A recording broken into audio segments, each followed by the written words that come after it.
Hope everyone had a great Christmas and a blessed one. We had two great matchups last night, and what a great experience it was watching the games for the first time ever on Netflix. We saw the Chiefs clinch the first seed in the first round bye for the playoffs. We also saw the Baltimore Ravens dominate the Houston Texans and are in the verge of winning the AFC North Division. But tonight it's Thursday Night Football, and let's see if I can go 2-1 before Saturday's matchups. We got the 8-7 Seattle Seahawks -4 traveling to Chicago, Illinois to take on the 4-11 Chicago Bears. The Seahawks this season are 6-8-1 against the spread and 4-1-1 on the road. The Bears, on the other hand, are 6-7-2 against the spread and 5-2-1 at home. The only team really playing for something other than respect and dignity is the Seattle Seahawks. They are one of two teams in the NFC playoffs bubble looking to secure a playoff spot. They are also in second place in the NFC West Division, right behind the 9-6 Los Angeles Rams. Those two teams will meet in the final week of the season, and it will be interesting how things will look going into that one. Also, let's not forget the Rams beat the Seahawks back in Week 12 26-20. But that's next week, and let's focus on this game. The Seahawks are coming into this game on a two-game losing streak. They lost to the Green Bay Packers 2 weeks ago, and last week they took a loss to the Minnesota Vikings. Geno Smith against the Vikings played pretty good despite throwing 2 interceptions. He completed 31 passes for 314 yards, 3 touchdown passes, and as I mentioned, 2 interceptions. He tried his best to get the win, but it wasn't enough to beat the Vikings. One of the main reasons why the Seahawks lost to the Vikings was because they couldn't get the run game going. All 3 of their top running backs combined for 45 yards on the ground, and that's not great at all. Jackson Smith-Njigba had a solid game though. He had 8 catches for 95 yards with a touchdown catch.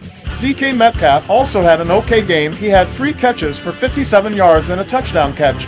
But as we all know, just throwing the ball won't cut it in the NFL.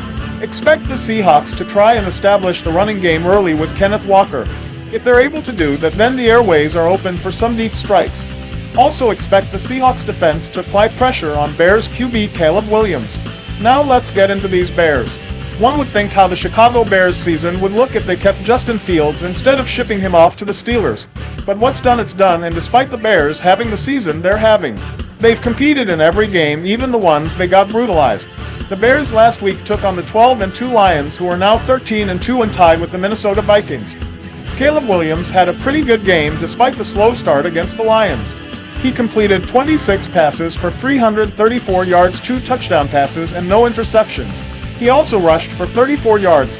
Keenan Allen had a great game. He caught 9 passes for 141 yards and a touchdown catch. Roe Mondews and DJ Moore also had okay performances, combining for 145 yards with 11 catches.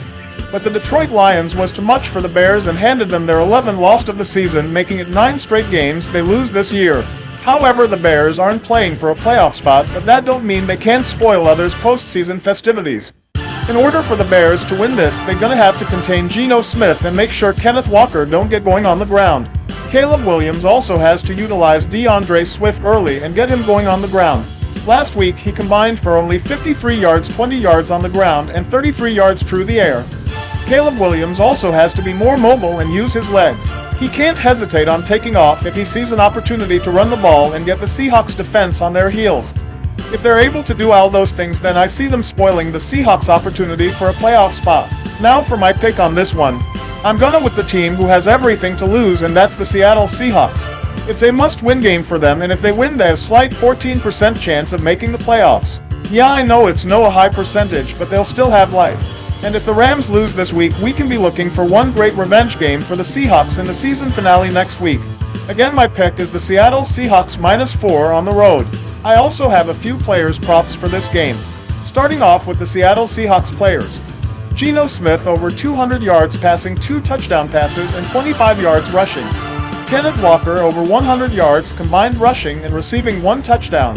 DK Metcalf over 60 yards catching 3 receptions and 1 touchdown. Jackson Smith-Njigba over 50 yards catching 5 receptions and 1 touchdown.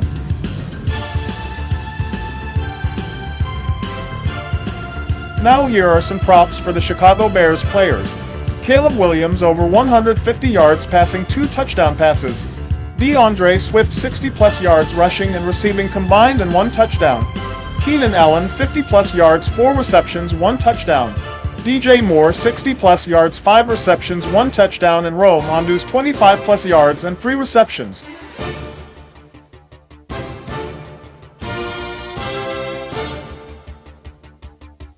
Those are my player props for this game, and again, my pick for this game is the Seattle Seahawks. Good luck to everyone. Don't forget to subscribe and give feedback. Thanks for watching, and I hope my recent videos and picks helped a few gain some money or some insight for the matchups. Have a blessed night, and let's get this money bag.